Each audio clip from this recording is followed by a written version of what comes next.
सभी शब्द के बारे में अध्ययन करेंगे। शब्द किसे कहते हैं? तो शब्द जो है वो वर्णों का वो समूह जो सार्थक होता है शब्द कहलाता है। इस प्रकार वर्णों का वह समूह जो सार्थक होता है शब्द कहलाता है। शब्द के भेद में हम पढ़ते हैं रचना या बनावट के आधार पर शब्द। रचना या बनावट के आधार पर शब्द तीन प्रकार के होते हैं: रूढ़ शब्द, यौगिक शब्द और योग रूढ़ शब्द।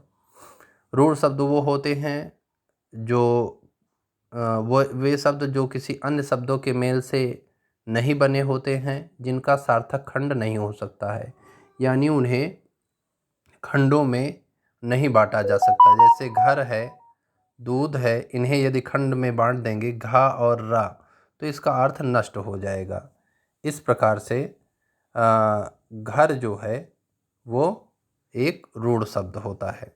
दूध रूढ़ शब्द है क्योंकि इसे और दो भागों में बांटा नहीं जा सकता है। कान एक रूढ़ शब्द होता है।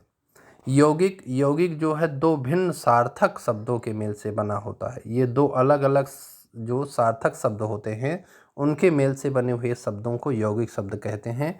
जैसे विद्या और आलय, विद्या और आलय मिलाकर विद्यालय, तो विद्यालय एक योग रूढ़ शब्द बनता है, यौगिक शब्द बनता है। विद्यालय एक यौगिक शब्द है। इस प्रकार से पाठ और शाला मिलाकर पाठशाला बनता है, तो यह भी दो शब्दों के मेल से बना है, पाठ और शाला। इस प्रकार से पाठशाला एक यौगिक शब्द है। योग रूढ़ शब्द ऐसे शब्द जो अपना सामान्य अर्थ छोड़कर अन्य अर्थ परंपरा को अपनाता है, यानी विशिष्ट अर्थ रखता है, योग रूढ़ शब्द कहलाता है। योग रूढ़ शब्द सेम बहुब्रीहि समास की तरह होता है। जिस प्रकार से बहुब्रीहि समास अन्य अर्थ का अनुगमन करता है, उसी प्रकार से योग रूढ़ शब्द भी अन्य अर्थ का अनुगमन करता है। जैसे कि पंकज कहा जाए तो पंकज जो है, पंख माने कीचड़ में, जा माने जन्म लेने वाले, अर्थात कमल की तरफ ये इशारा करता है। इस प्रकार से योग रूढ़ शब्द अन्य अर्थ को ग्रहण करता है। यौगिक दो भिन्न शब्दों से मिलकर बना होता है। यह एक सार्थक समूह, दो सार्थक शब्दों का समूह कहलाता है। रूढ़ शब्द इस प्रकार पहचान सकते हैं कि उनको यदि दो खंडों में बांटा जाए तो उनके अर्थ नष्ट हो जाएंगे। जैसे घर, घा और रा को आप बांट नहीं सकते क्योंकि इसमें अर्थ नष्ट हो जाएगा।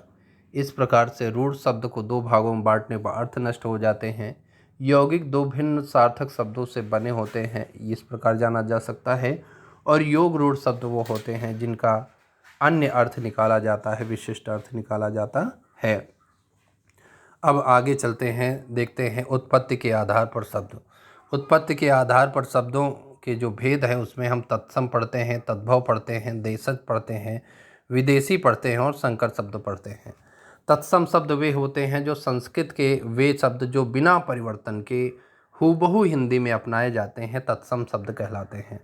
यानी वे शब्द जो संस्कृत के हैं और हिंदी में बिना परिवर्तन के अपनाए जाते हैं वो तत्सम कहलाते हैं।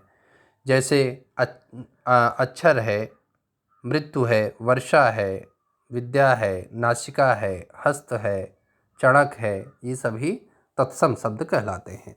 तद्भव शब्द जो है वो हिंदी के शब्द होते हैं। वो संस्कृत से हिंदी में जो थोड़े बदलाव के बाद अपनाए जाते हैं, ये हिंदी के शब्द होते हैं, तद्भव कहलाते हैं। तो तद्भव वो होते हैं जो संस्कृत के ही शब्दों से थोड़े बदलाव के बाद हिंदी में अपनाए जाते हैं। जैसे अग्नि से आग बन गया, अश्रु से आंसू बन गया, अर्ध से आधा बन गया और गर्दभ से गधा बन गया। इस प्रकार से तद्भव शब्द में जो है हम कुछ पहचान यह भी देख सकते हैं, जैसे चंद्रबिंदी जिन वर्णों में लगी होती है प्रायः वो तद्भव शब्द होते हैं। तो इस प्रकार से तद्भव शब्द हिंदी के होते हैं जो संस्कृत से थोड़े परिवर्तन के बाद अपनाए जाते हैं। आगे देखते हैं देशज शब्द। देशज शब्द वो होते हैं जो शब्द किसी भी भाषा से नहीं लिए गए हैं बल्कि आवश्यकता अनुसार स्वयं निर्मित हो गए हैं, देशज शब्द कहलाते हैं। जैसे पेटी है, पगड़ी है, गाड़ी है, लड़की है, थैला है, खटखट है, फटाफट है, धड़ाम है, ये सभी देशज शब्द कहलाते हैं।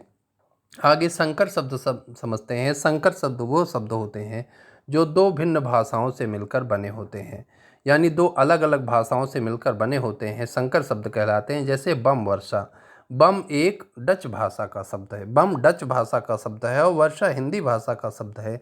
इस प्रकार से बम वर्षा शब्द जो है वो संकर शब्द कहलाएगा, क्योंकि एक डच भाषा का और एक हिंदी भाषा का मिलाकर बना है। इसी प्रकार टिकट अंग्रेजी का है और घर हिंदी का है, टिकट घर जो है वो संकर शब्द कहलाएगा। आगे आगे बढ़ते हैं। विदेशी शब्द, वे शब्द जो अन्य भाषा से हिंदी में अपनाए गए हैं, विदेशी शब्द कहलाते हैं। जैसे अक्ल है, कबूतर है, खुराक है, गुलाब है।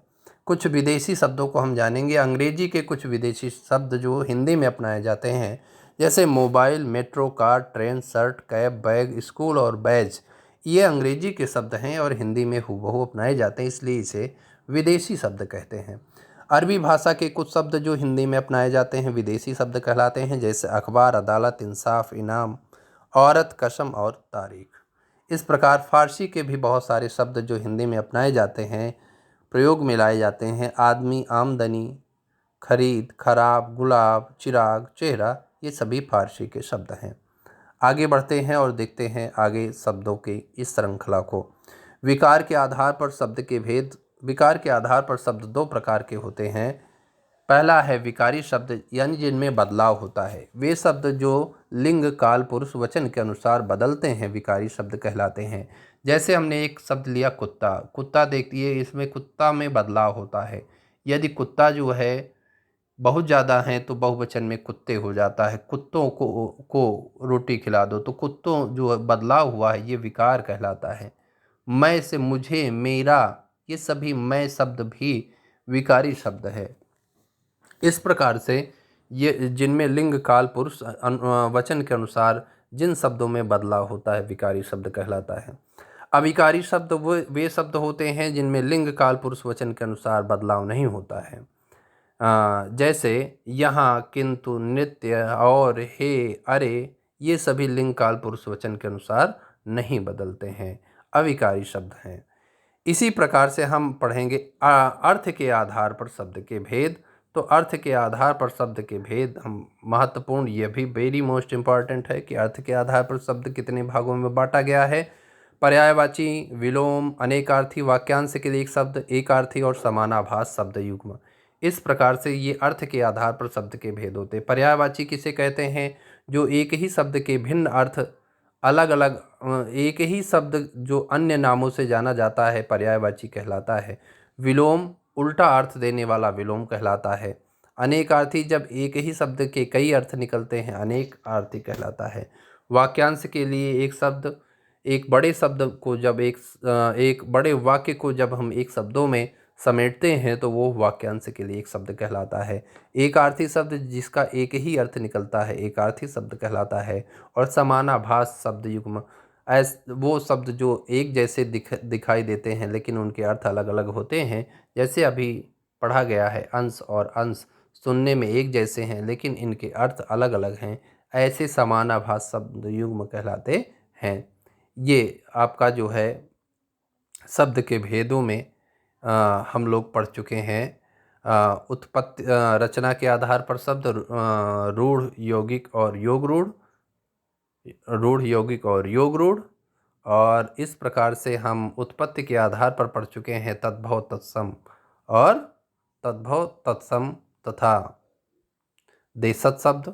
देशज शब्द बहुत ज़्यादा पूछा जाता है। संकर शब्द और विदेशी शब्द भी हम पढ़ चुके हैं। तो इस प्रकार से शब्दों के भेद में हम विकार के आधार पर भी पढ़ चुके हैं।